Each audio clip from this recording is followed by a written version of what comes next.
Change into a better frame, into a better name. Society's insane, we all live for fame. Yeah, cash in the bag, stadium packed. Born a rock star in this life, gonna live it up on the attack. Baby, I'm bad, I just wanna get caught up in this life. I'm crazy, I'm mad, do it no cap. Only God wants you, better go live it up. Cash in the bag, stadium packed. Baby, I'm bad, baby, I'm bad. I got cash in the bag, stadium packed.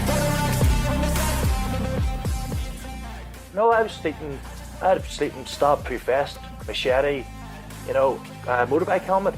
And at one time, I can remember going to the top of the stairs, motorbike helmet on, a stab through vest and a machete, standing on top of the stairs saying, right, only one of you can get up the stairs at a time, come on up.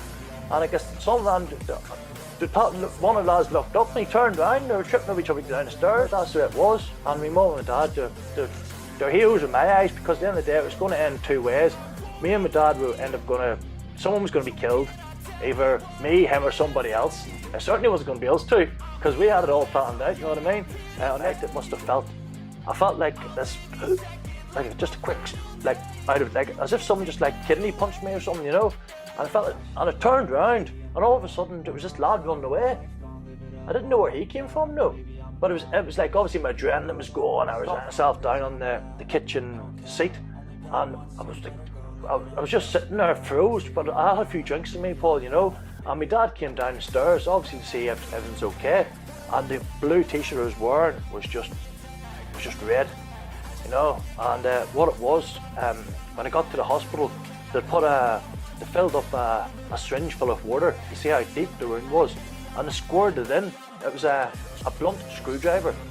So what it was, he'd run up behind me, and the doctor said he plunged a blunt screwdriver into me back, right, 2 centimetres away from one of my main things from the side. And then we got back, but they couldn't stitch it up because they called it a blunt trauma, because it was used by a rusty star-headed screwdriver. Yeah.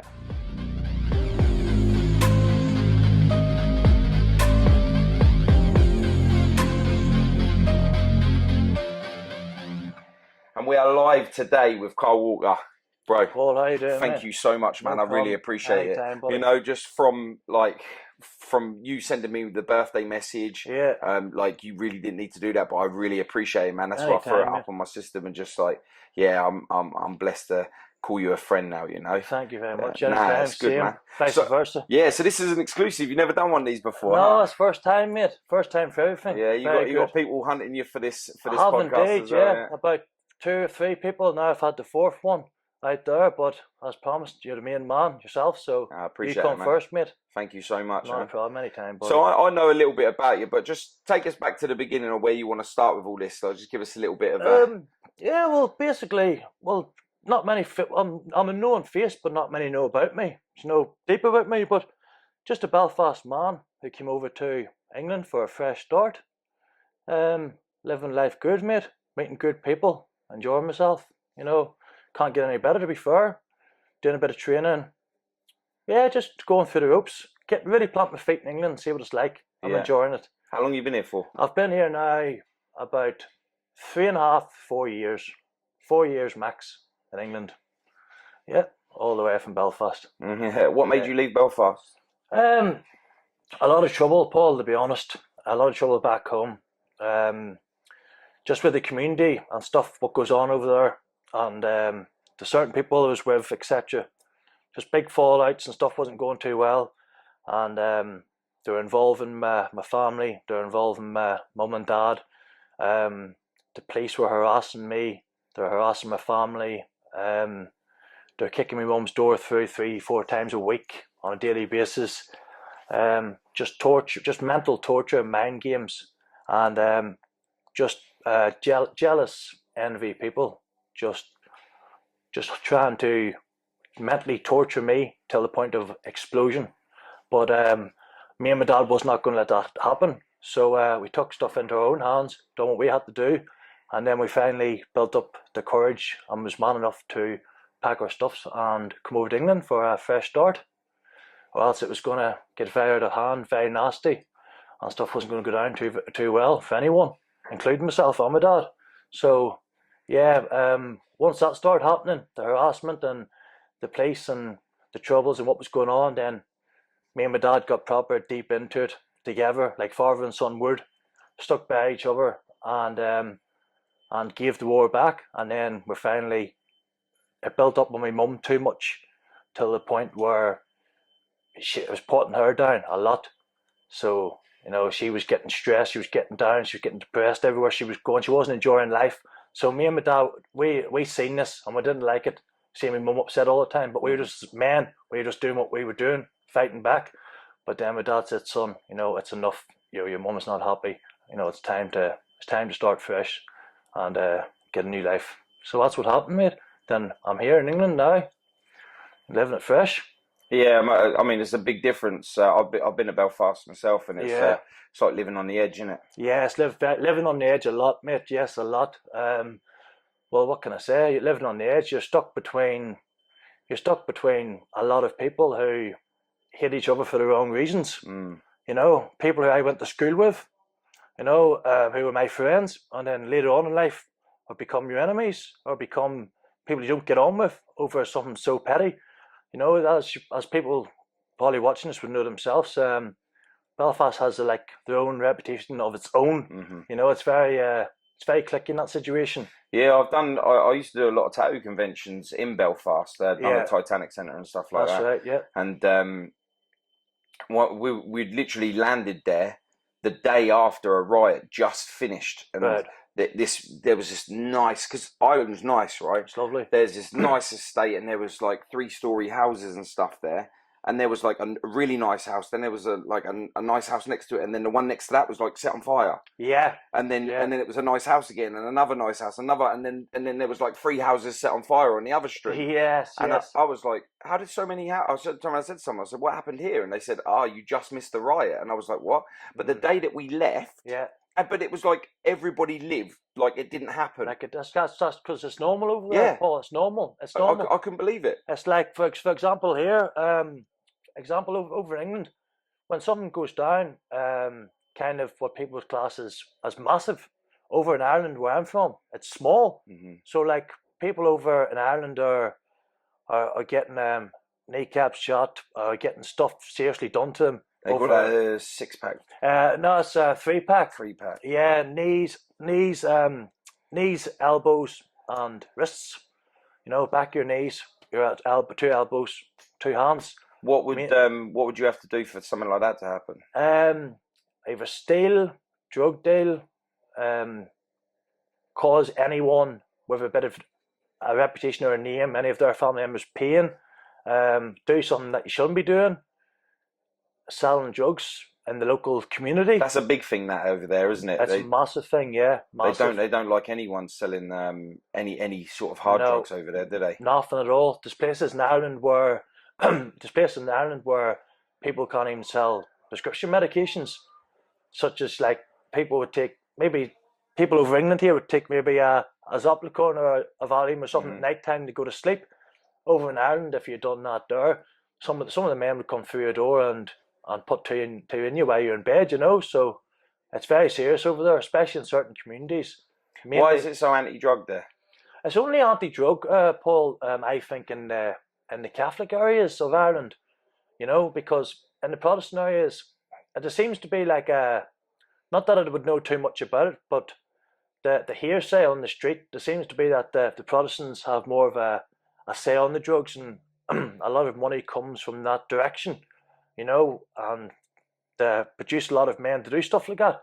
But obviously, as people know from the Troubles in Ireland, the Catholic men were big men fighting for the country. So it was just mainly for that one cause, So it was mainly the Protestant side what was getting up to all that badness, and then the Catholic side was still fighting for the cause, what they were fighting for 40, 50 years ago.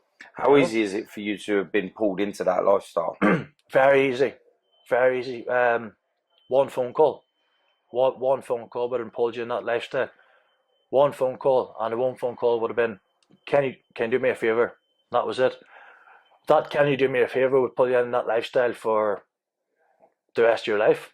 Some people. Especially if you're good at it. If you're very good at it, yes. If you're very good at it and you know what you're doing, and people see potential in you, and you're a smart man, and you keep your head down, and you do what you have to do, and they see that you're doing the right things and you've got potential, then you can be pulled into that lifestyle very fast.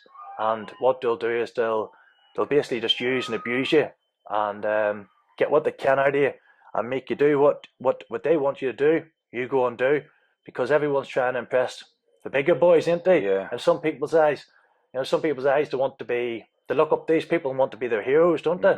But in reality, it's just they're using you.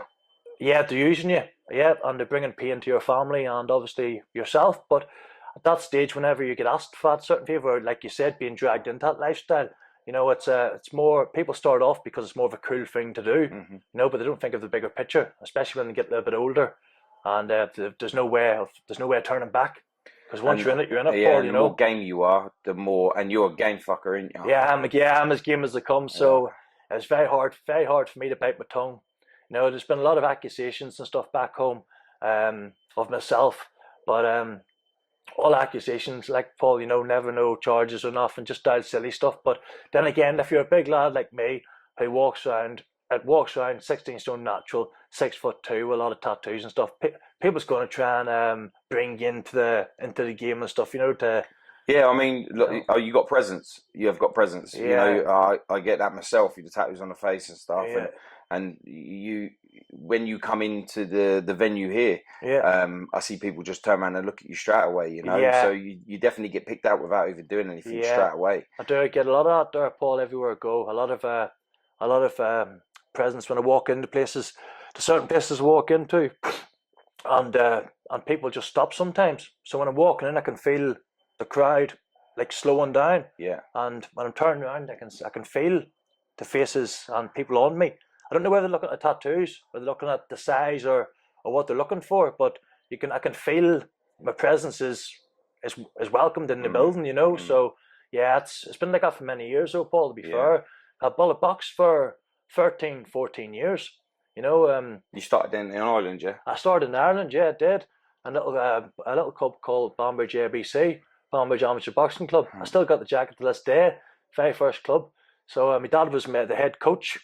My dad taught me how to box, taught me how to fight, brought me down to a boxing club, and then eventually became one of the head coaches of the boxing club. Oh, wow. And we're stuck in there together, me and my dad, side by side, for 13 years. And done nothing but box and fight 3, 4. And my dad had the key, so sometimes it's 5, 6 times a week.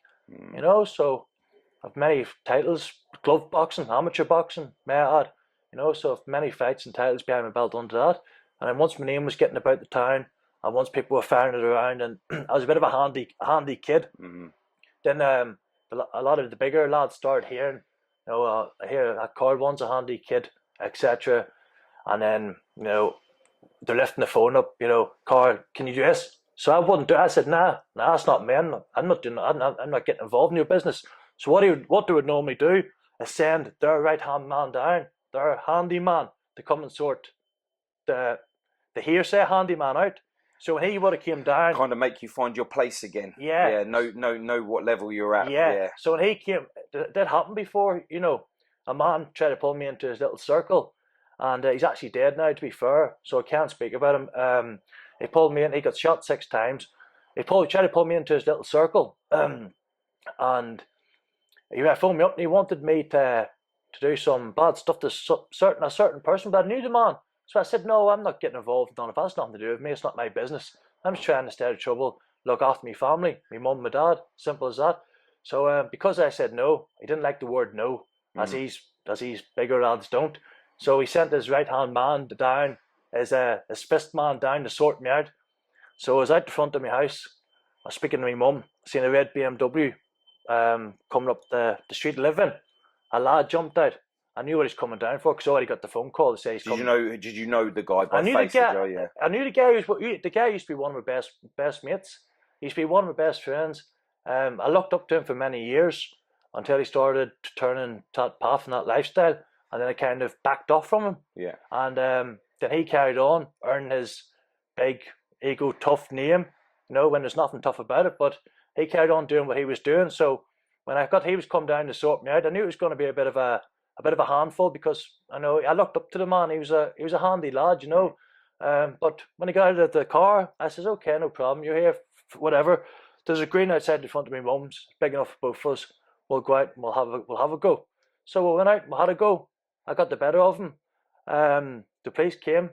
He got dragged back into his car. I still stood in the green. I got arrested, and then 2 days later, the head man who organised the fight in the first place phoned me and said, "Oh, I hear you got the better such and such. I heard you beat such and such." I said, I wasn't sad. I said it was a good fight. And he said, "Oh well, how's that to be my right hand man now because I'm getting rid of him." I said, nah. I said, idiot. So what the plan was because I said no in the first place. Yeah. He sent his right hand man down to say, right, well, you mustn't be that handy because I'm going to send someone down now to show you what handiness is. Yeah. So once he came down and I gave him a good run for his money, the other guy kind of, he was shook a little bit. So he asked me to join his little crew, and I just told him to do one, Paul. Told him to do one. My mum was more important than that, man. So that was a big break. And my mum was there watching it. She was there watching it the whole time, So that's one moment I'll never forget because she was roaring and shouting, and she couldn't do nothing because she's a disabled woman. But held me own, and we're both fighting like two dogs, and and that was it. And ever since, I was left alone for a while. But then once I said no to the bigger boys, then the bullying tactics started. Yeah. The as you probably don't know about over there, but them connections, they have a lot to do with like the police force are very afraid of the connections in Northern Ireland because they've got the addresses of policemen's houses, they've got the names of the family members, they've got the kids' names, any detail you want about anyone over there, certain men can get them. Don't some of the police officers have to wear balaclavas and stuff so they don't know who they are? Yeah, you're right. Yeah. Some of the what it got to a stage back home where the police officers from our local branch had to move out to a different branch completely, and they had to bring in police officers from a totally different county, outsiders into our town / city where we were. So none of us would know who they were, or none of them would know who we was. But obviously there was faces and there was names and there was houses they knew. But when they used to come to your door, it was never like, I'm officer. It was always mask on, machine guns. Your door was going through. It was never knock, knock, knock. Hello, can you open the door? Yeah. And it got to that stage, and it was too much. It wasn't too much for me or my dad. No, we'd stand there all day and take it. It was too much for my mum, and that's what hurt me. It was my mum. But the police only doing that to me is because I said no. The word no to certain bigger men. They didn't like that because they're alpha males like this. Yeah. You say no to them. Well, as soon as when you were at the top of your game, you're almost feeling invincible. So when someone challenges that, they've got to take you out before you take them out. Yeah. Because they feel like, even though you didn't want that top spot, they feel like they're going to have to do something because if you're taking their right hand man out, they're next. Exactly, and that's what the point he tried to prove was he thought he was sending down his right hand man in the car, his handy fist man, to come and sort me out in a straightener to try and make it out saying, well, that's okay, Carl, I don't need you because I've got him, and I'm going to show you I've got him because he's on his way down to fill you in. And then once he heard it was a bit of a handful, he got rid of his handy man because he was no good to him no more. Because I've already shown him now, listen, the handiest man you have with his fist, it was a fight. It was a good 15-20 minute fight. Yeah. So he's not that handy. Yeah. So, and he got rid of him because he's no good to him no more. So he started trying to beg and provoke me onto his lifestyle, and it wasn't for happening. But that man we are talking about now is currently dead. He died. He got shot 6 times a year and a half ago. So he did. I think it was 4 in the chest and 2 in the head, in broad daylight. At about 3:30, 3:45 in the daytime. Yeah. In the day. In the daytime, all behind the garage, like. Is that because someone was trying to take his spot, or because he just pushed his luck too much? He pushed his luck too much, mate. To be honest with you, he was treading on people's toes he shouldn't have been treading on. He was getting too big for his boots. he had some numbers behind him, and because he had these numbers behind him and these people running and doing what he said at the click of his fingers, he thought he could try and take over the town or city, and it wasn't working like that, because at the end of the day, the biggest man who probably is behind it all is probably some old man in the pub sitting in the corner by himself. That you wouldn't even expect. That you wouldn't even expect, drinking a pint by himself with a walking stick. That's the man you got to watch out for. Not the lad, not the dickhead like me walking around with a bit of size and a few tattoos. You know what I mean? Hence why the lads like me are normally the door knockers.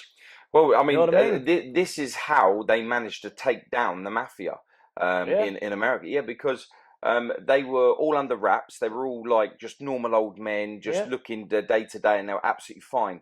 And then John Gotti got on the scene, and he was like the big fur coats, and he was flashing, and he was in the newspapers, and he was turning up to the clubs, and the attention drew to him, which then opened up everybody else, and that's how come they ended up getting. Well, I watched a few podcasts and that. I watched the podcast on Michael Francie. Yeah, and what a guy. And the Bull. Yeah. At the table together, and they were talking about the mafia over the table, like a pet talk. So I watched that there. Yeah, on it's the pretty podcast. crazy. They're when them two get together. Yeah. See, to be fair, mate, what that sort of lifestyle with them mafia over there live. Some people may laugh and some people can relate, but only the Northern Irish people can relate.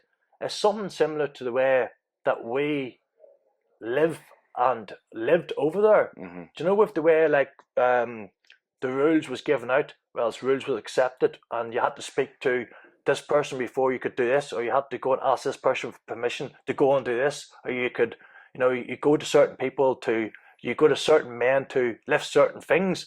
That's the sort of stuff, the sort of routine that some of the Irish lads and the paramilitaries and the IRA stuff had over there. Yeah, they hold a very strict routine. Yeah. The difference is, Paul, the IRA hold a strict routine, but the Protestant side hold a strict routine when it comes to the drug scene and the money scene. They're interested in the drugs and money, but obviously the Catholic side are more interested in doing what they're doing. What side would you say is more ruthless?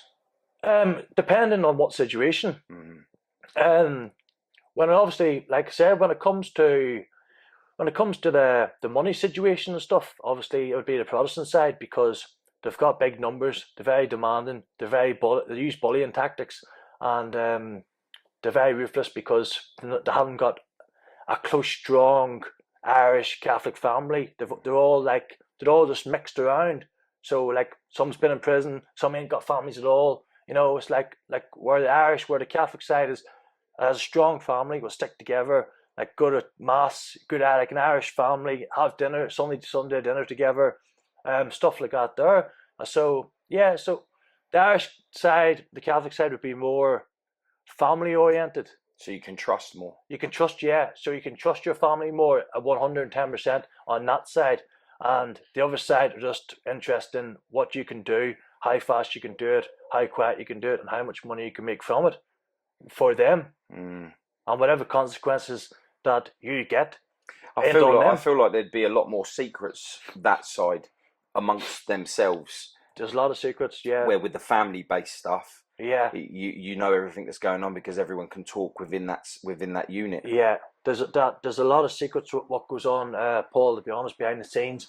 And what really opened my eyes was, I went into a house party once, and this was like the Protestant side talking about, and there was the Good Friday Agreement. You ever hear of it? The lads who got out. Well, there's men in the house party, and they were walked in the living room. I kind of took back from it, because the only time I seen these men was on the news, or else in news or paper articles, and there was maybe 3-4 men in that room who got out in the Good Friday Agreement who were killers, who were convicted bad men. So I was sitting, maybe drinking with them for 1-2 nights, having laugh and joke, and to be fair, it was the worst atmosphere in the world. You could have cut everything, because they didn't know me. Well, they knew me, they knew of me, they knew my name, they knew what it was about. But because I wasn't as deep or I wasn't involved as they were, it was like, don't say nothing in case In case we say the wrong thing, we know this lad. We know what he's about.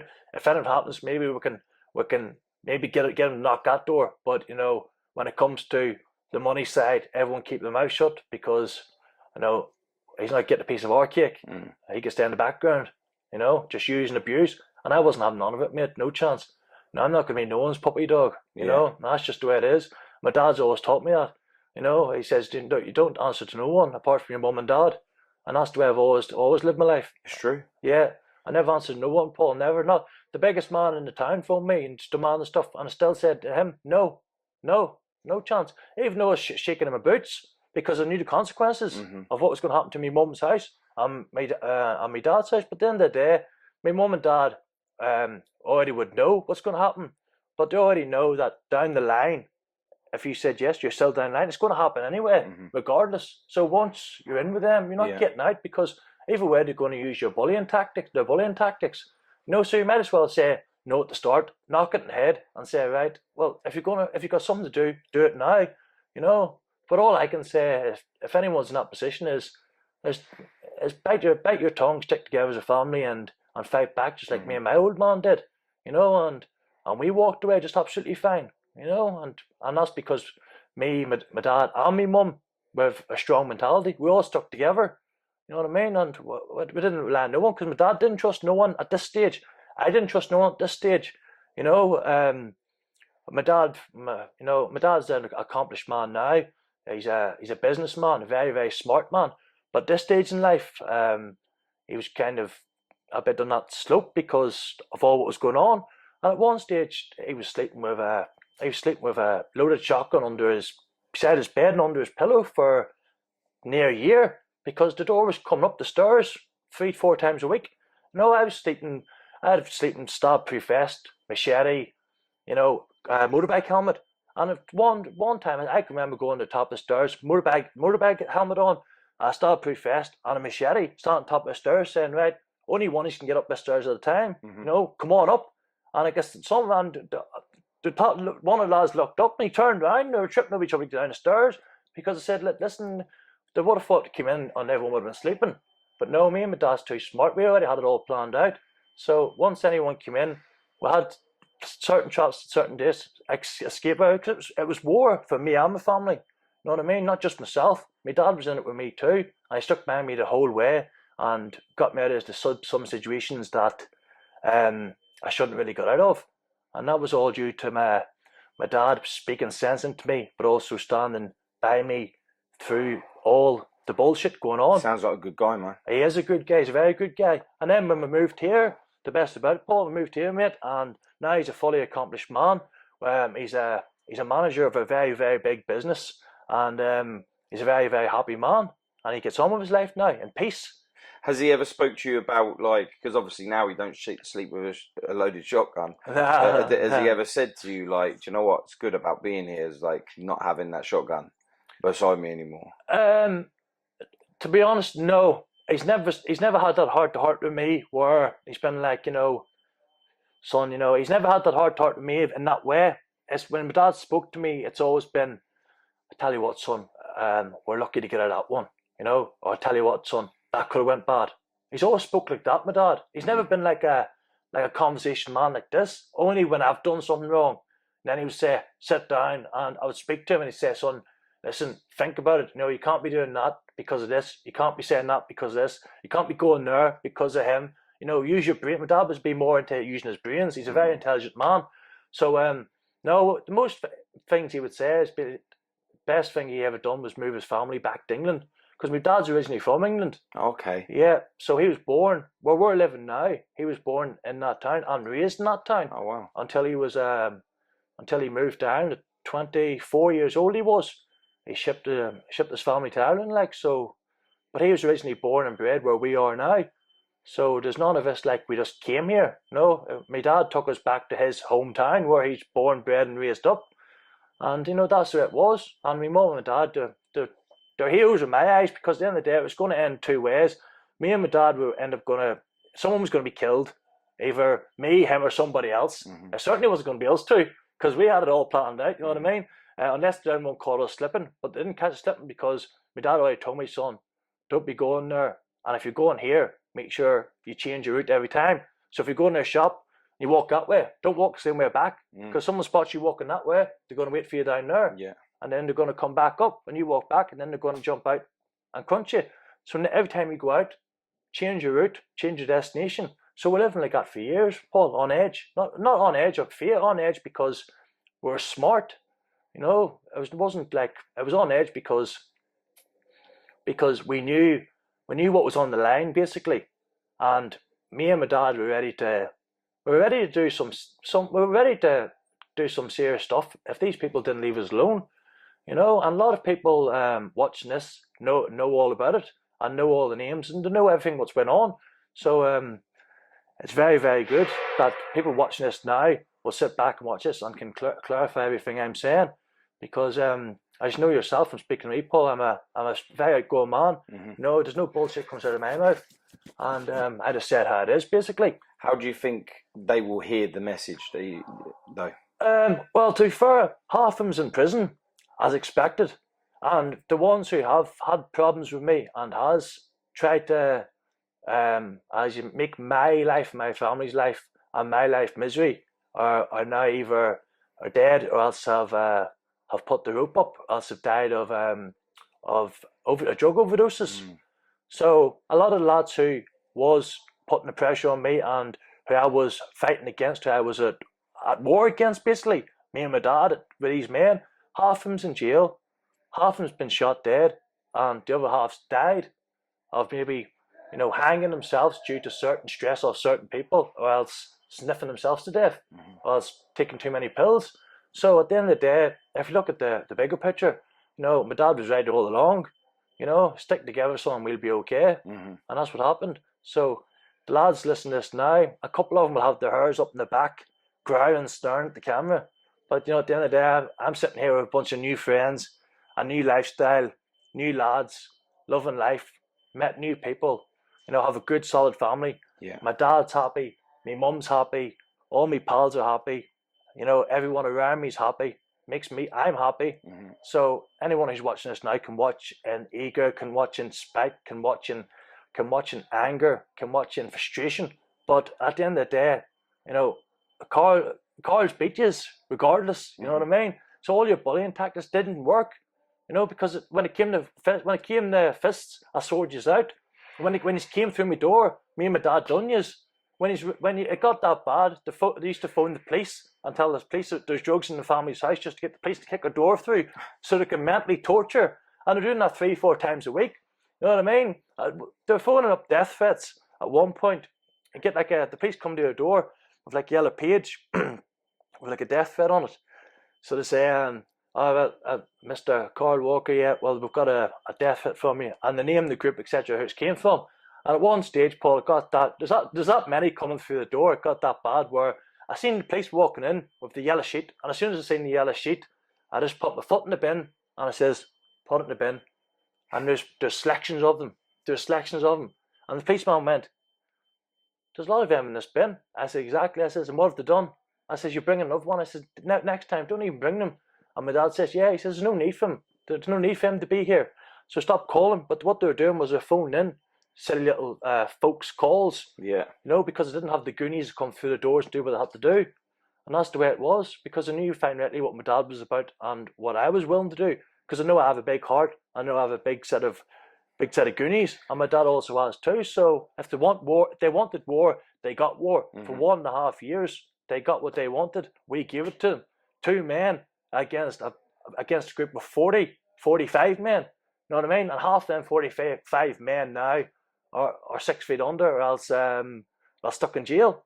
You know, so and now me and my family's over in England, living our happy lives with a good bunch of people. Those that stay positive prosper. Yeah, and I tell you what, you're right about that. And I'll tell you, without it all, Paul, I've never said to me dad in person, but without it all, I must thank me dad for it, because without him giving me that pep talk and that old school, have a think first, son, I'd have probably been maybe done myself, or I'd have probably done somebody else, or I'd have probably been stuck in behind bars.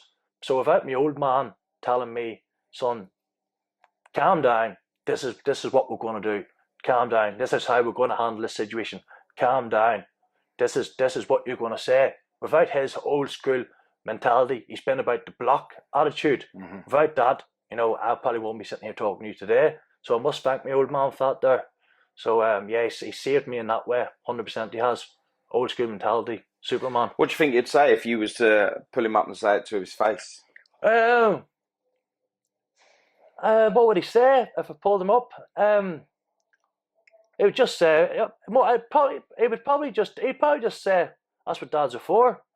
And that's all he would say. Like, my dad's not a gloater, and he's not like, he's not big-headed. If you give him a compliment, you know, he won't, you'll see his face going red and stuff, because he's enjoyed it. You know, he likes his fishing and that. So if you say, oh, that's a nice fish, you know, you'll cheers son, but he'll not, that's what he said, cheers, but you'll see, you look around, you see his face, and he'll be red, and he'll be smiling, and, you know, he'll really suck it in. But he's not that sort of glutton man. So, you know, at the end of, I have said to him before, here, Dad, thanks for that there, you know, I tell you what, I'm glad you told me that, because I was going to do this, you know what I mean, out of fast reactions, you know what I mean, I was going to seriously hurt him, Dad, and Dad said, no, son, that's probably why you survived right away through it, to be honest with you, you know, like, yeah, I do this many times after losing my brother and stuff, like, you know, the fact that they never thought about what they'd done, even as they were doing the crime, and then the after effects of the crime is like 2.5 seconds got them 70 odd years in jail. That's it. Do you know what I'm saying? Literally, 2.5 seconds of quick. Yeah. And to be fair, mate, I don't think that sentence is good enough for them, Paul. I agree. You know, as simple as that there. Like my dad always says, what he always said, you know, a life's a life. So if you take someone's life, you know, they should, you know, what gives them the right to be living in a, as people now class as a 5-star hotel, you know? But he's just like, that's the old school mold. You're right. So if it said to Dad, yeah, my dad, listen, you're right, he'd always say, I told you so. Or else I'd say, here, Dad, you know, you saved my life there. You know, I appreciate that. He just say, that's what dads are for. You know what I mean? Do you think, like, when you are starting out to have a family in Ireland, and you find out your missus is pregnant and stuff, and then you find out the sex of the baby, and for a father, they turn around and tell you it's a son. Yeah. Is it like, oh no? No, I think it's worse with a girl. Are you on about like the Irish thinking? Yeah, well, I get the whole thing with a girl. You're like, oh no, boys, stuff like that. But I guess when you're having a boy, and especially with the way that you know as a father how you're going to bring your son up, to how people in the environment live that certain way. Yeah.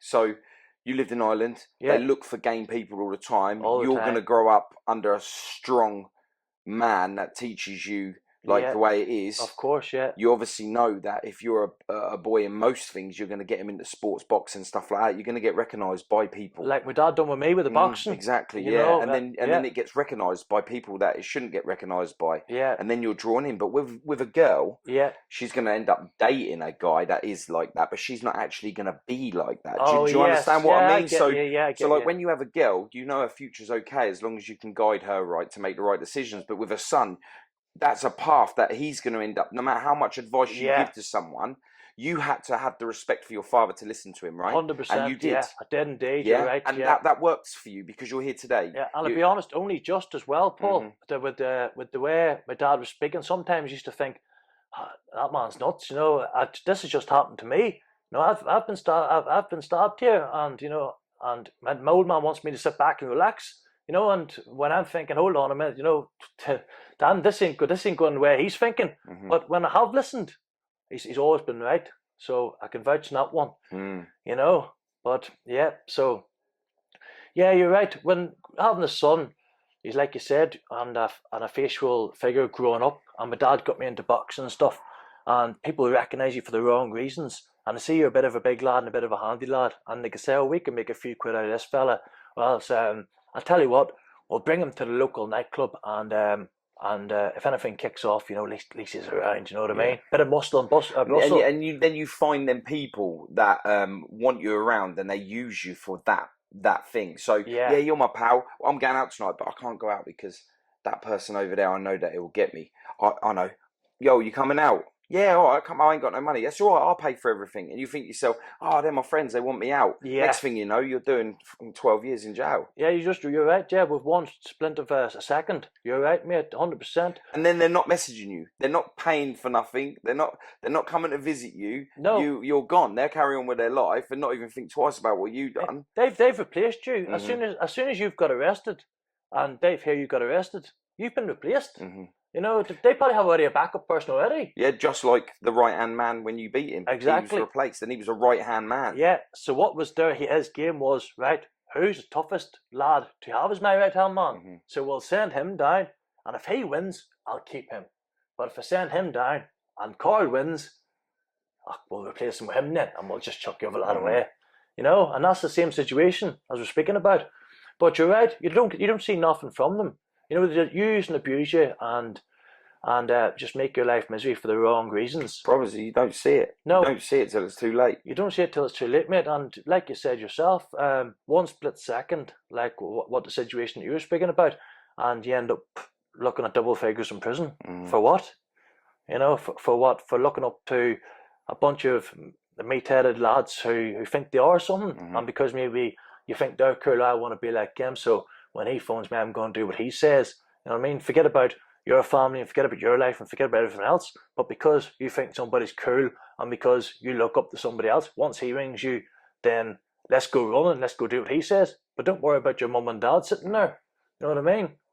So they're nothing because, you know, this person you see walking around and driving around, in fancy cars, looking the business with all the fancy gear and big wads of money. That's your hero, you know, in their heads. Yeah, but then people are sitting on a sofa, they hear a noise and they're like, like, you know what I mean? Yeah, we call them blind twitchers. Yeah, exactly. Yeah, blind twitchers. And they're probably the ones with a scaffold board up against their door and their staircase to make sure no one comes through it. Exactly, mate, yeah. And CCTV all around the house. And the CCTV is never for their protection. You know, it's always for, we don't want no one to steal, we don't want no one to steal the dogs. Yeah, you know what I mean? Or when I'm at the house, I don't want anyone breaking into my house when my missus is there. It's never because I need that because I've done this and maybe he's going to call. You know what I mean? Or else I need that in case the police come and I want to grass somebody up, just like I've done to 20 other lads. You know what I mean? Like all the rest of my mates who're stuck in jail at the minute, all stuck in prison over certain people who just use and abuse them, and then when it comes to the crunch, it's either them or them, and who they're going to choose. You know, they're going to point the finger and say, "Oh, he done it." You know, and a lot of my pals have made bad decisions and they've ended up in prison all because the police has called him one of the big guys, and all because he doesn't want to take the rap for his the stuff he's done and the rap for the stuff he's put people up to. He called the police, go in and have a word with him, and he points a finger at this house and that house, and he walks away scot-free like a hero back to his family. And then all these young lads who are looking up to him, thinking he's Lord, thinking he's God's gift, get locked up and look at double figures. But when they get out of prison and they realise all that and they have a good think, they say to themselves, you know, it wasn't worth it. And they always ring me up and say that to me. Say, Carl, well, why can't we just walk away? You know what I mean? All the time. I've done nearly every single podcast that I've done with people that have served time, been in gangs, ex-affiliated, still in the game, that can't get out of the game. They all sit there and say, don't. I wish they never started. Yeah. You know what I mean? Yeah. Like I said, mate, all it takes is for your phone to ring and someone will say, "Here, big lad, you want to do me a favour?" And you go, "Yeah, what's up?" "Oh, you wouldn't go and do this." And then all of a sudden, that one phone call makes you involved in whatever that favour was. And then it's another favour. Then it's, "Do you want to go for dinner?" Then it's after, "Do you want to go for dinner? Do you want to go out for the night?" You know what I mean? To slowly lure you in. And that's how to do it back home in Ireland. Well, this is how extensive it is when it comes to being a part of a group enterprise. One of the people that was convicted for the murder of my brother was on the phone in another town. He wasn't even at the event. He was not at the event. He was on the phone telling them what to do. There you go, yeah. And he got 18 years. Full sentence. Full sentence. He has to serve 18 before he can even apply for parole. Yeah. Well, here, and then again, well, he's just as bad, Paul, isn't he? That's what I'm saying. Do you know what I'm saying? But these people that think I'm not there, so no face, no case. Yeah, they're so wrong. You're an accessory. You know, they're so wrong. They're massively wrong. You're an accessory. If you're putting anyone up to doing anything else, and you're involved in anything like that, no matter if you're even standing there watching, and you're saying you're an accessory, you could be standing there watching somebody getting stabbed to death, or maybe someone getting plugged, or someone getting a good hiding and hospitalised, and you could be standing watching. But if the police say that and you're faced, you're an accessory, even though you say, oh, I was just there, it was nothing to do with me. It don't matter, mate. It's either why didn't you ring the police, or why didn't you stop it? There's no excuses. So you're an accessory, simple as. So he got the right serving, didn't he? Maybe actually he should have got more, because he was using abusing people and putting. I feel like he should have got more, because if it wasn't for him, none of it would have happened. Exactly. Do you understand what I mean? Yeah, of course. So mate. even though the person who did actually stab my brother, he got 22 full sentence. Yeah. Before, the person who told him to do it should have had an easily matched. Yeah, should have matched easily his sentence, if not more. Yeah, well, yeah, he was the main perpetrator, wasn't he? He was the main, as people say around here, shot caller. Yeah, the shot caller. So he put him up to it. Yes, the lad was gullible enough, and the lad went and done what he done. You know what I mean? But that fella's the one. He put him up to it. You know what I mean? And in my eyes, that was teamwork. Group enterprise. Yeah, it's teamwork. So, he deserves more.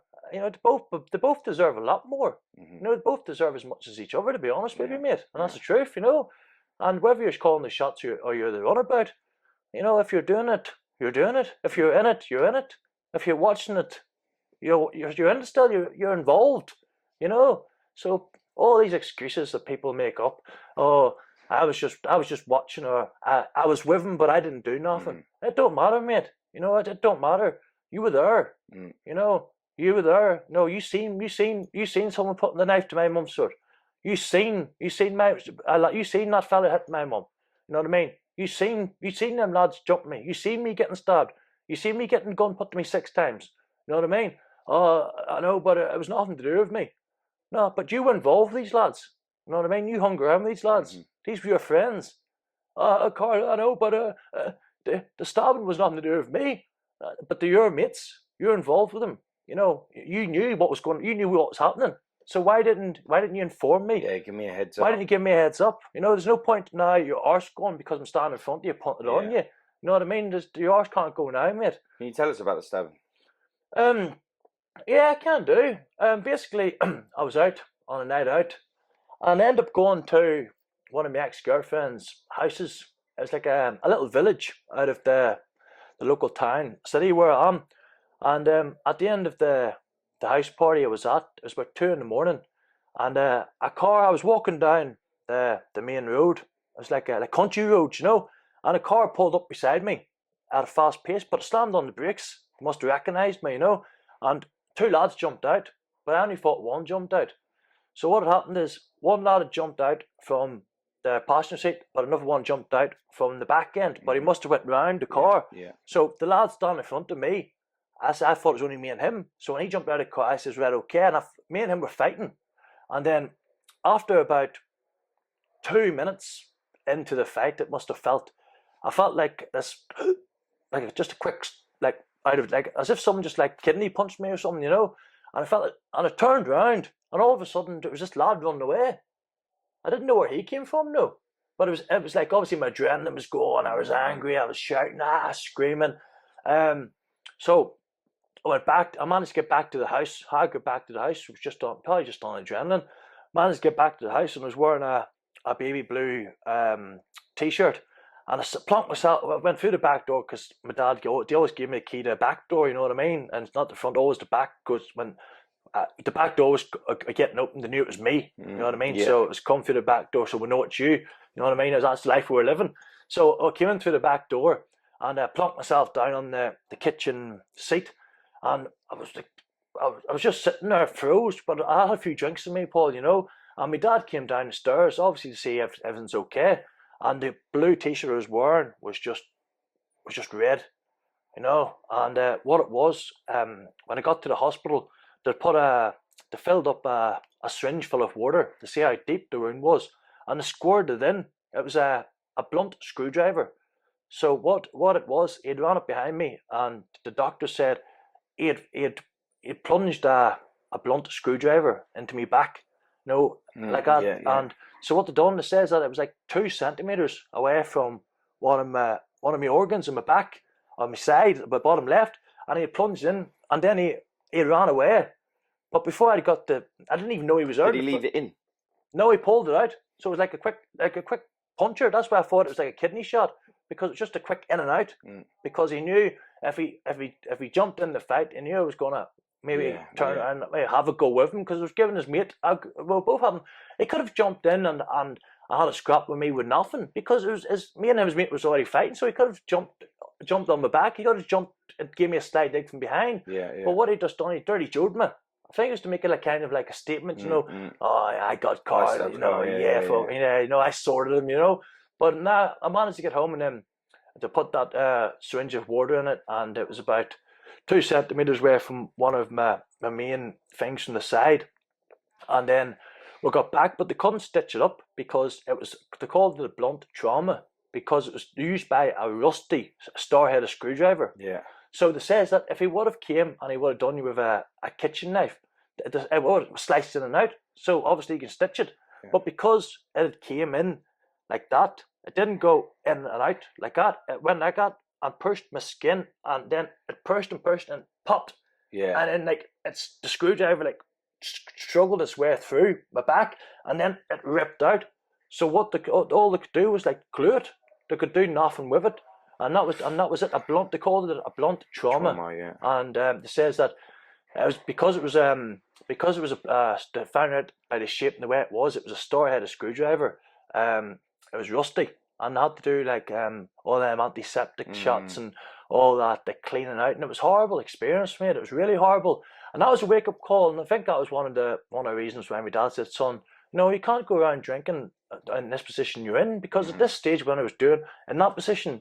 I was going out and drinking because I wasn't off the rails, but that's the way I was controlling. Yeah. With my mates still, like not caring really. Like, okay, well, I'm here, let's go, kind of attitude. Yeah. But fair enough, the lads caught me slipping.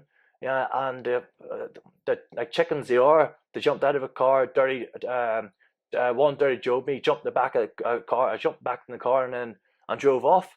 But I managed to walk home, you know what I mean? The next day I was on the phone, ringing around everyone, finding out who it was. And eventually we found out who it was. Well, I didn't, my dad did. He got in touch with one of the lads who I was with at this point. The lad was running down from the top of the road, he'd just missed it. And my dad got in touch with him the next day and said, "Yo, what happened to our kid last night?" And my mate knew the fella who was driving the car. So obviously he got dealt with, and we heard nothing back from it. But it was a pretty nasty time. I think out of everyone who was more scared about the situation, Paul, it was my mum. My dad was like, "Right, son, we were expecting this, if not worse. So this is what it is." Did they say? Did you know the reason why they did it? They didn't say the reason why, and the reason is why is the fella got what done to him, because I know why he done it, but he never admitted it. Still to this day, he still doesn't admit it. And I actually speak to the fella now, not on a friendly basis, but I'd pass myself on social media and stuff. And it was basically, as I'm telling you, the guy who's dead now, who got shot 6 times, he had put him up to it again. So he had sent another one of his little cronies out, because like I told you, there's 40, 45 of them, and he's putting everyone on me, trying to do me, and none of them could just couldn't break the barrier. He couldn't mentally, physically break me. Or they couldn't physically break me, so they're trying to mentally break me. So he's just putting everyone he could out to try and do what they could, and that's the best he had. The best he had was some little kid with a hood up, jumping out of the back of a car, plunging me with a dirty screwdriver, and running away back in the car and driving off. And that was their claim of fame. That was their trophy for the year. There's 20 quid, lads, go buy yourself a carryout. You know what I mean? Them lads are probably buzzing. Yeah, we're the biggest men in the country now. We've got so much respect. Nah, listen, lads, you're a bunch of cards, you know what I mean? if you want to have a problem, just ring up the phone and say, listen, this is the way it is, and I'll come and meet you, or come and meet me, or whatever. Knock on my door, like old times. But as you know, you always find with a lot of people that claim that they're about the life, or they are in it. The men, are normally the ones that run up and do it when you're not expecting it. You know, not none of this like, meet me, we'll have a straight now, like this is it, or come to your door and just say like. Exactly, mate. You're right. That's like I said earlier on. The lads who actually are in it, and actually are in the deep end and in the guts of it, are the men who don't speak about it. As the men who's sitting in the pubs by themselves, so maybe one or two people, and letting on to be completely oblivious of what's going on. You know, so like the top man could be sitting in a pub back home in Ireland, and a couple of young lads go in and boast and be all big headed and doing what they're saying, and that old man could have 10 sons and a handful of grandsons who's all top heavy men. This great granddad sitting in a pub, but you get a couple of young lads in because they've done a bit of graft for some Egypt, coming in thinking they're big men, and the old man's probably sitting there in the background laughing his balls off, saying, you know, I dare one, he used to call me an old prick or something, you know what I mean? And I bet you some old men back home are itching or else crawling in their skin, seeing the way that the lads are getting on now with their attitude, you know what I mean? Because of what they done and what they fought for and the way they behaved in them days, and they see the people the way they're getting on now, gloating them and boasting about it. The old men are probably sitting there disgusted with their nose turned up, you know, but they're the real men you've got to watch out for. You know what I mean? They're the real men what would come into your house, plug you in the head and go home and have Sunday dinner with the family, and take off the coat, throw it in a burner and set it light, and walk back in the house and sit and have dinner with their kids on a Sunday, and maybe go to mass that evening. You know what I mean? They're the men there you want to be afraid of. And a lot of the people that are the elders from that you wouldn't even mess with, like back in the day, they all turned around and said, I asked them a simple question: if you could do it all again, but now with the mentality, the way the kids are now, would you still do it? And they said no.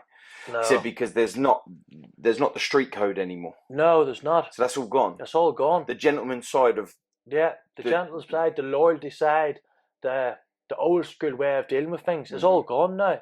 No, these lads now, Paul, you have a newborn baby in the house, and you could have the newborn baby in the living room, and the lads nowadays won't think twice putting brick through a living room window with your newborn baby and behind the window, and them knowing that. Yeah. You know, that's the morals these people have nowadays. Now the new people, they don't want to listen to the old ways because they think they've got it all, and they've sussed everything. Yeah.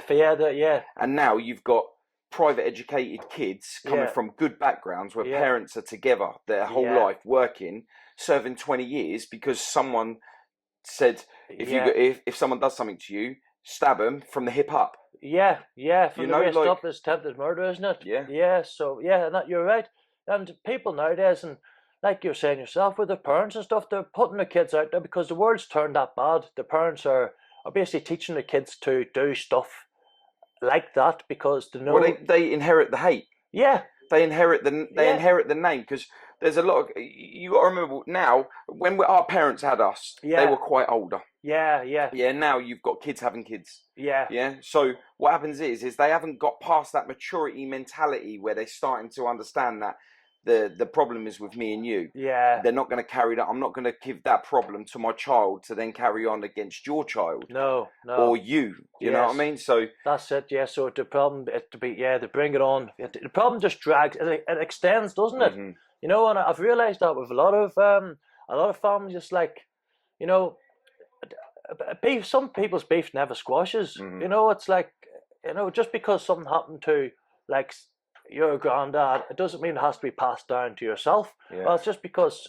like your granddad or my granddad was a certain way, it doesn't mean we have to be that way. We all have our own brains. It's just what we choose and who we choose to decide to listen to. And that's where I'm grateful that I listen to my dad and my mum and listen to the old school ways and listen to the intelligent ways of doing things. Because my dad was no saint himself, Paul, to be honest.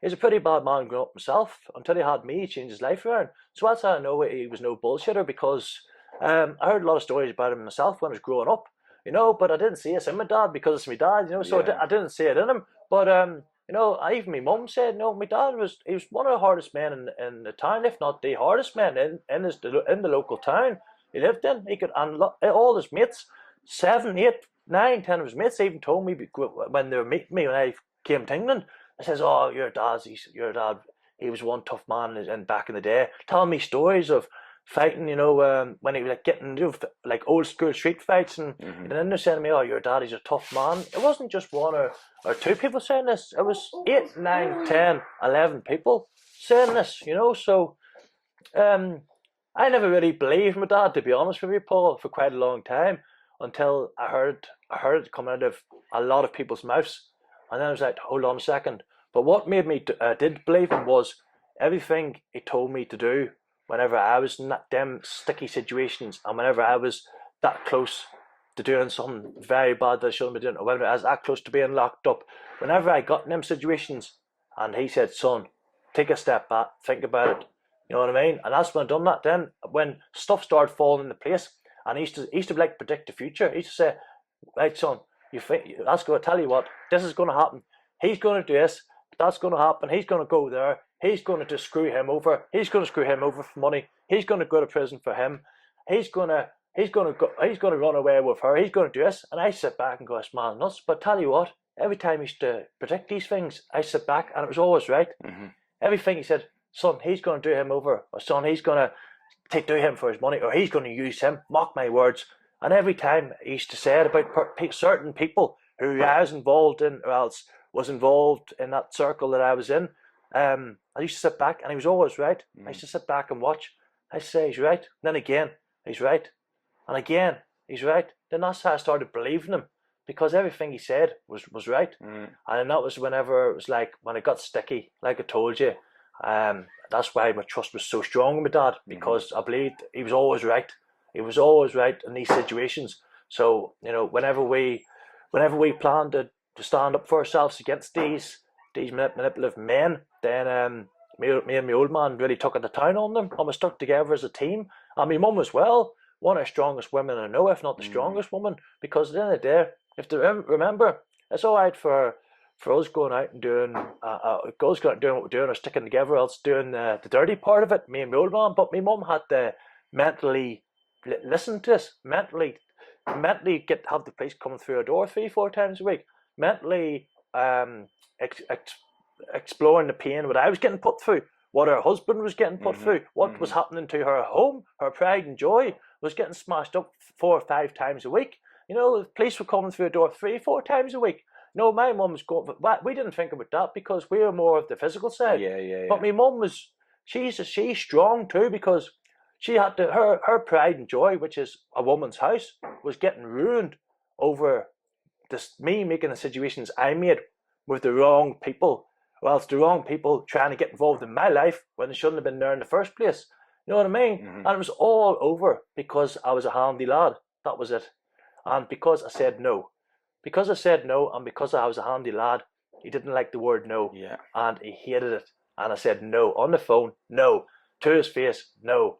And he did nothing about it because he didn't have the balls. He didn't have the heart. All he could do was break the windows at 3 o'clock in the morning when you're sleeping. Else burn out your motor at your old man's car at 3 o'clock in the morning when you're sleeping. Else pay some little kid a carry out to go and put a brick through a window whenever you're sleeping. No, that's why, and that's all they're really capable of. Because the bigger boys that he was involved with didn't want any of it because they knew it was pointless. But he's just trying to throw his weight around. But it never worked. It never worked. Clearly, it never worked because I'm sitting here talking to you. Yeah. If it worked, I wouldn't be sitting here speaking to you. Exactly. So at the end of the day, like, I always look at it, and for everyone listening, saying no to these people will make you a winner. You'll come out with being back into the UK, yeah, and this new fresh life that you've gone for, yeah, and you've got your mum and your dad here as well, right? Yeah, both of them here, yeah. That's good, man. All that's of us, good. yeah. How's life treated you since you've been here? Great, mate. Unbelievable. I couldn't ask for it any better. At the start, finding my feet in England is pretty tough, as it is anywhere you go. Like, if you're to move away, it's hard to find your feet. But once you find your feet, you find the right friends, and you find the loyal friends who's willing to help you explore England and explore and help with your future, mate, to help you in life, basically get by. Once now I've found them and stuff, I'm doing very, very good, mate. Yeah, so I've got my door badge, you know, as you probably might have seen on a few of my Instagram posts or whatever. I got my door badge. So I've been looking after a few people. I done the Misha B concert, looked after her. I done Pink, looked after her with the security team with Stevie Nixon. I done 50 Cent when we travelled from here over to back into the old stomping ground in Belfast. Yeah, with Stevie Nixon, one of my bosses. We done him. And then we done the band Bastille. I wasn't even in the Bastille, but so that's where I'm at now, is getting on with my work. Now my life's planted and I'm going straight forward. I'm helping Dougie and that out with the 3D Fight Club. So I'm helping them lads out. Bit of a face in with them guys. Doing a lot of the security work. You know, I'm looking after the lads, you know, with the dogs as well. Stuff like that. And just all positive stuff now, mate. All positive. So just friends, good friendship, good strong family base now. You know, back into the security business. You know, looking after good faces, good rich faces, which is hard to come by, mate. You know, because you have to go through your plan. You have to have yourself, you have to have yourself a close protection course, and that's £6,000. So you have to SIA badge for 6 years. Then once you get your SIA badge, you pay £6,000 to get your close protection. Once you get that, there you're flying.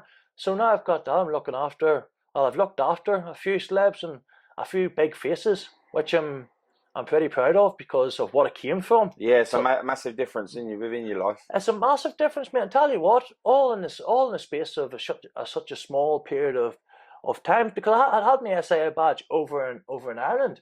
I just couldn't really swindle with it because of what was going on. You know what I mean? So because of what was going on where I was living, I couldn't work in certain places or do certain things because once anyone got the gist of it, they were at the door and they were just causing mayhem. And I was doing it over there for at least a good 3-4 years with a team called Event Safe NI.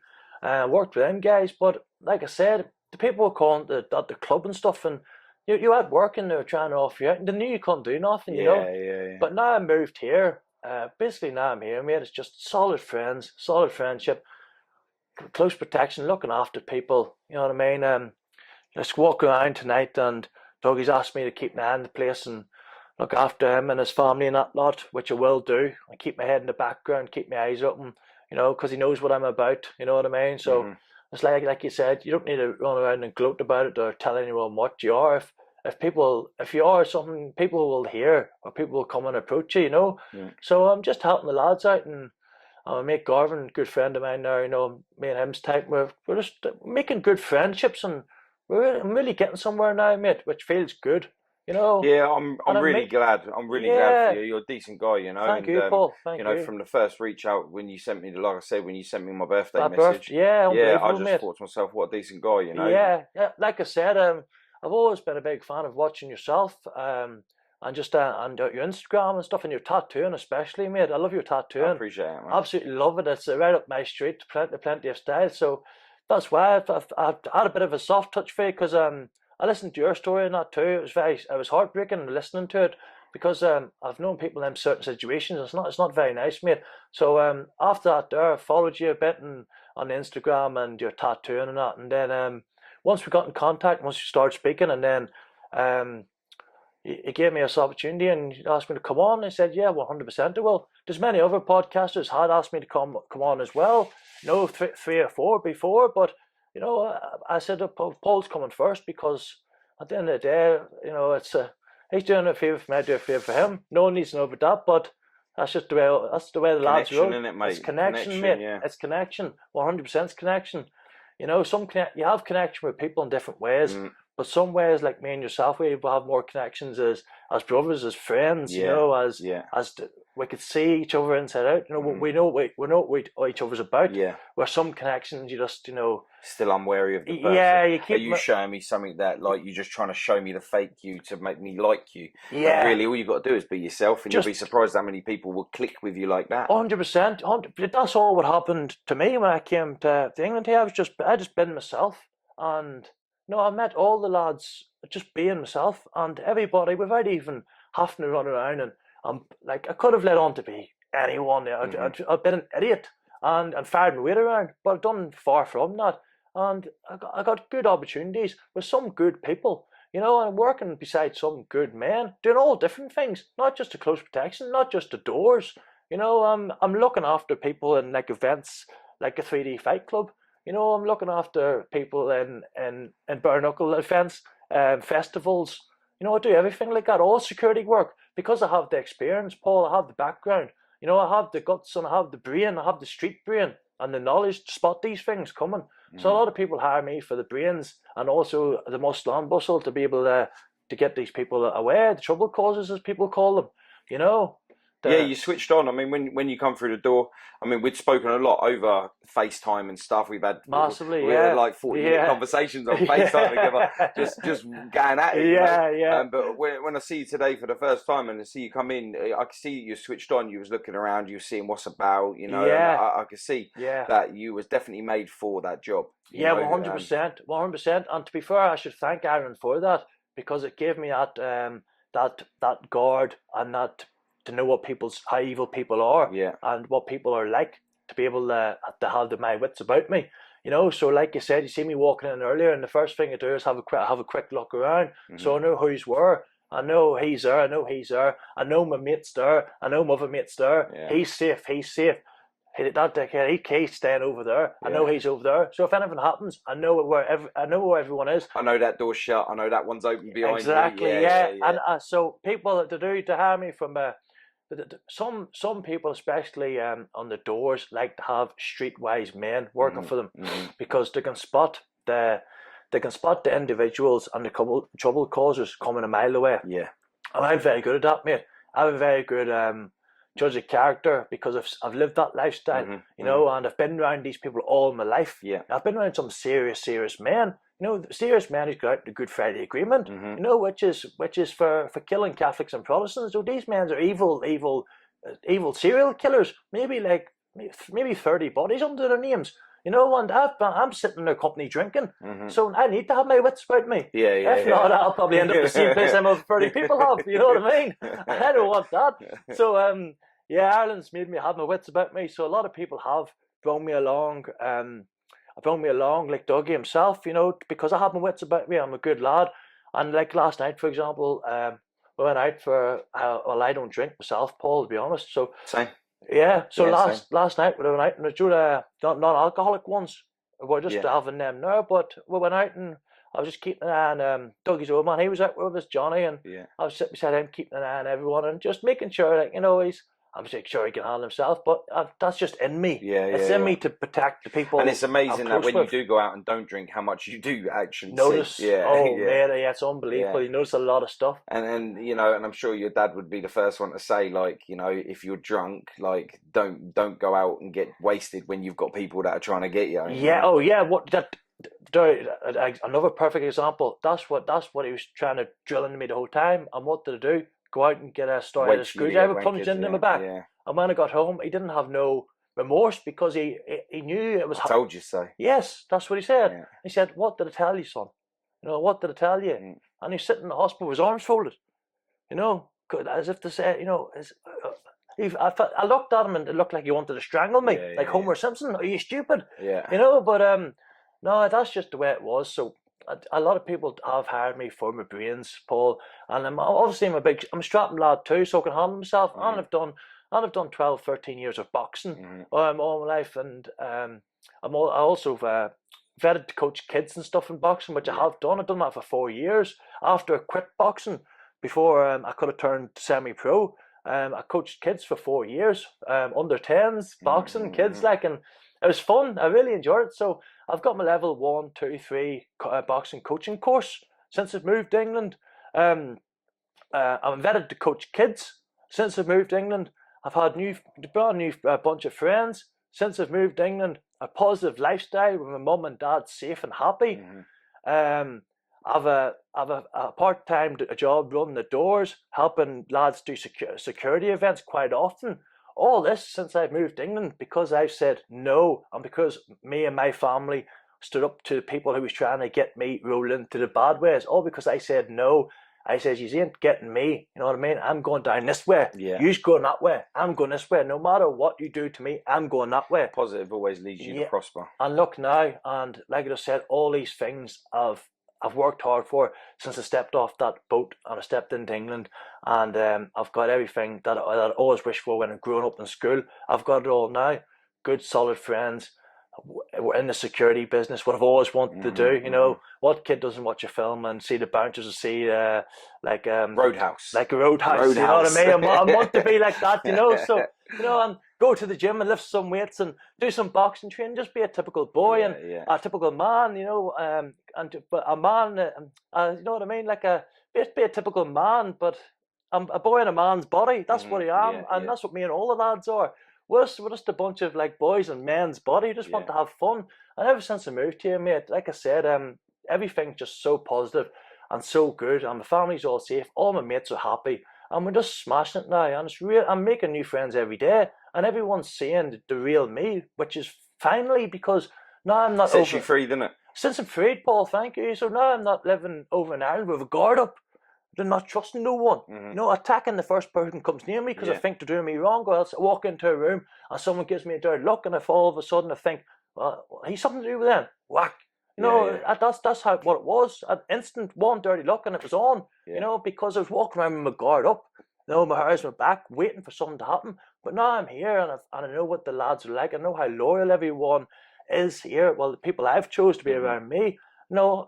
Everything's just opened up in life. Work, friends, you know, meeting new people, happy family. Everything's just opened up in life. And I couldn't be any happier now that I stepped foot off that boat in England.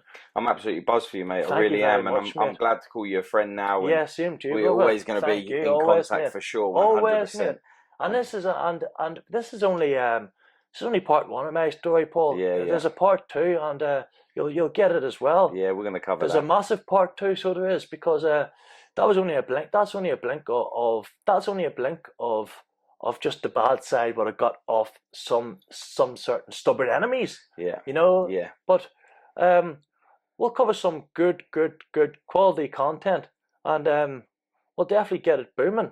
Yeah, 100%. Yeah, of course, and you know what I put out today is just a tester to yourself of the experience that I had to endure living back home with my family on edge, ready to cause mayhem, all because of trying to be pushed into a lifestyle what my family and myself didn't want to live. Yeah, you know, and saying no. But all I can say to anyone watching, like I said earlier, is if you've really got something in your heart, you don't want to do it, tell them no. No matter how big or no matter how strong, no matter how tall you are, tell them no and go your own destination, your own destiny, and go and find it and go and do what you love to do. Don't be sucking in with people with big fancy cars and big fat wallets and loads of women around them.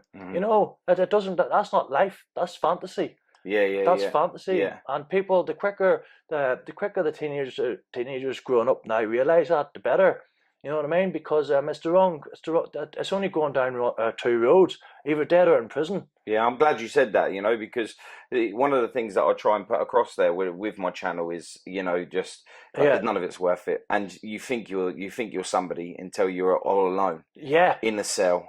100%. By yourself. While everyone else outside is carrying on. Yeah. You know? Yeah. You know, your girl has gone off with your friend.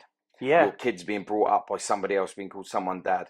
You know, or you've gone to jail and you've served a big sentence and you ain't got the opportunity to have a child. Yeah. So the end of your bloodline stops. It stops. It stops totally. There's dead. nothing left. Is it worth it? Yeah, that's it. There's so many consequences, mate. Like you said, the negative consequences all over something so unnecessary. Like, it's not worth it one bit. And there's people that have gone to jail that their children have died whilst they've been in jail. They've not been able to go to the funeral. Their parents have died. Yep. Their grandparents have died. They've not been able to go to the funeral. You know, like you know, when you go to jail, you're in jail. They can't say, "Oh, my mum's not well. I've got to go and see her." Exactly. It ain't that. You're in jail. That's where you are. Yeah, and especially like you said, on that subject too, when the lads are in jail and you get a phone call, it's your missus saying that, say your kid's sick or whatever, you can't say to screw knock the door and say, "Oh, my son's in hospital or my daughter's in hospital. Is it okay if I go visit them?"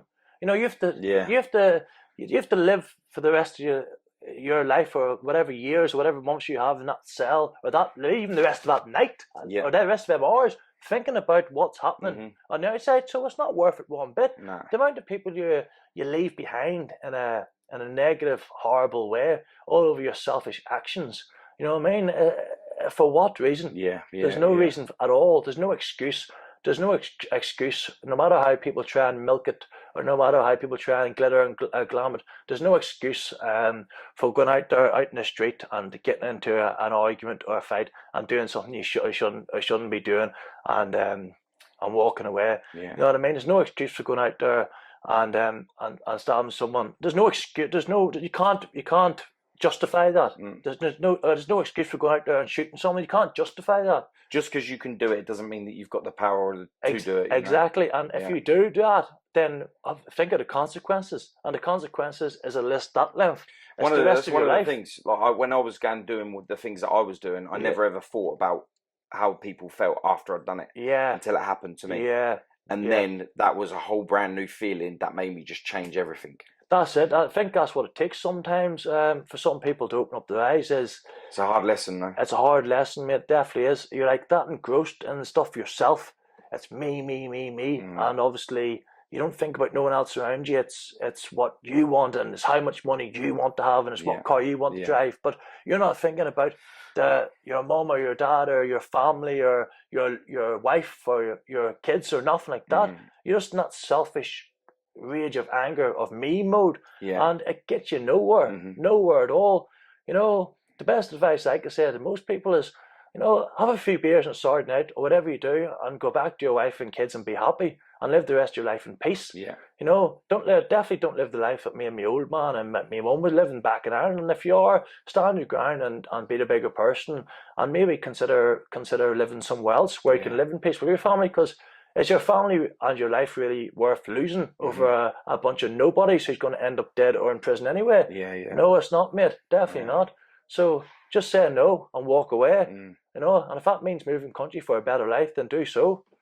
You know, I appreciate it, man. I appreciate you coming on today. Thank you very much. Means a lot to me. I appreciate you having me. You know, the channel's gonna, you know, accept you with open arms and just understand your message. It's really appreciated, honestly, because the people that do watch are the ones that want to listen. They want to hear people the truth. They want to hear the truth. Of course. And the truth is, don't even bother getting into that lifestyle. No, don't start it. Once that phone rings, and someone says, and it's someone that you're a bit wary of, or they're not your friend, and it's can you do me a favor, or here, I need a favor.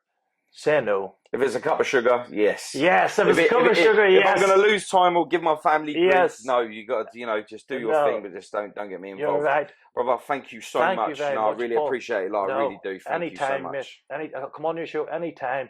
Whenever you lift the phone, mate, I'll be there for you. No matter what it is, always be there for you, brother. Same, brother. Thank you very much, mate.